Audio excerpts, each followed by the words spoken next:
In our story about how Elvinder tamed the dragon, he first had to make a journey from his home at the edge of Five Rose Lane to the mountains of Librids. Back in those days, people didn't have cars with navigation systems or phones with GPS apps. They had to rely on maps to show them the way. And if they didn't have one, well, then they just had to discover their own path. Because Elvinder was such an accomplished knight in the kingdom of Gloaming, he likely didn't need a map. He already knew where he was just by looking at the landmarks around him or looking at the sky above him. Once you really get to know a place, you'll be able to do that too. Just think of how your mom or dad drives around town sometimes. They don't need a GPS to get to the grocery store.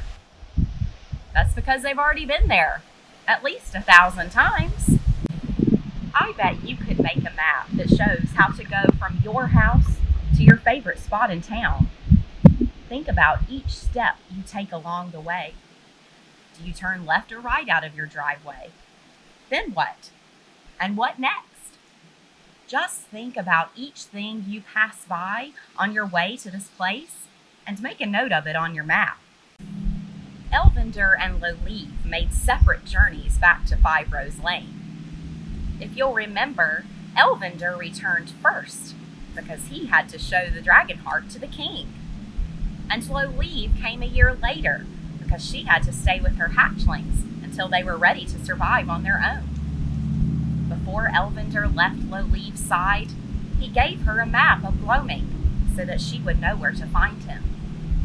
But what Elvinder didn't consider is that Lolive already knew where he lived because she could fly so high in the sky and see for miles and miles in every direction. With Elvinder's knowledge of Gloaming's terrain and Lolive's ability to get a bird's eye view, this couple found great joy leading all kinds of expeditions well into their golden years. Through this work, they met many fascinating people, and sometimes they would invite these faraway friends to Five Rose Lane for the summer. Let's take a look at how they might have drawn up a travel itinerary for their guest. I'm drawing my map from the perspective of Elvinder and Lolive traveling from Five Rose Lane to their friends in Nadir. When their Nadirian friends wanted to come for a visit, they would simply travel the path in reverse. Whenever you're making a map of an uncharted area, you start with what's familiar and discover the route along the way, making notes of the landmarks or landforms you see. We do this so other people who have never been there will know what to look for. Be sure to look for some of the symbols I use while drawing my map. They sure do make it easier and faster to fit all of the information on my paper. First, we'll meet in the treetop meadow. Then, on our way out of town, we'll pass by Fen River, the Wildwood Hollow, Sunbeam Mountain, and Tender Moon Garden.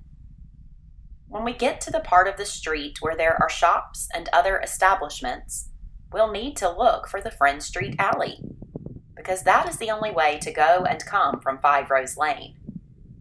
We'll travel south through the village of Satya Soleil into the wider region of Ostradeza, which is in the western quadrant of Gloaming. Over hill and vale, through forest and swamps, until we get to the place where Gloaming meets the sea. Once we've reached the ocean, we can board a boat and sail to the tropical paradise of Nadir to enjoy a few days playing in the sand and in the sun. Speaking of the sun, did you know that you can use it to show you which direction to go? The sun rises in the east and sets in the west. At noon, it reaches its highest point in the southern sky. Well, sort of. The time on our clocks doesn't always match up with the sun's solar noon, but it's not too far off. That's why ancient people like Elvinder and Lolive preferred to use an instrument called a sundial, because it was a more accurate reflection of the true time of day. Sundials allow us to see what time it is by looking at where the sun is casting its shadow on the numbered plate. You can use the same idea to determine the location of true north. You'll need a long, straight stick. If you can find one that's about the length of your arm, that'll be good. Try to make sure it doesn't have any curves because it might distort the shadow. You'll also need to find 2 rocks and some flat, open ground.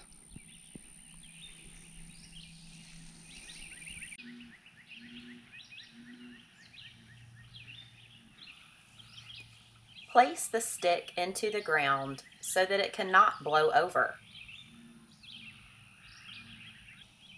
Notice where the end of the shadow falls and put one of your rocks there. This is your west rock. Wait 30 minutes and then find the end of the shadow again.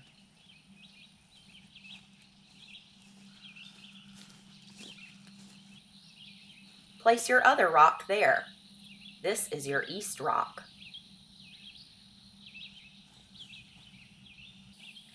Now put your left toe in front of the west rock and your right toe in front of the east rock, and straight ahead is where true north lies.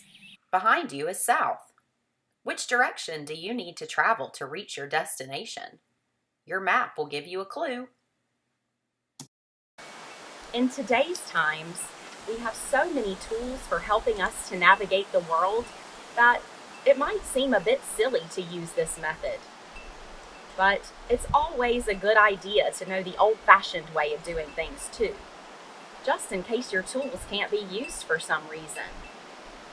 If you're involved in the Scouts, then you know their motto, always be prepared. I think this is sound advice for anyone and any time, and I hope you'll take it to heart.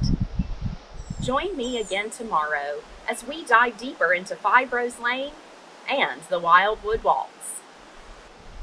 Goodbye to you all, and sweet be your day. May angels surround you and watch you at play. Goodbye, goodbye, goodbye, goodbye. Peace, love, and blessings to you, dear ones. May you always dream a new dream, carry a song in your heart, and spread your joy to others. I love you, and I'll see you again very soon. Adios!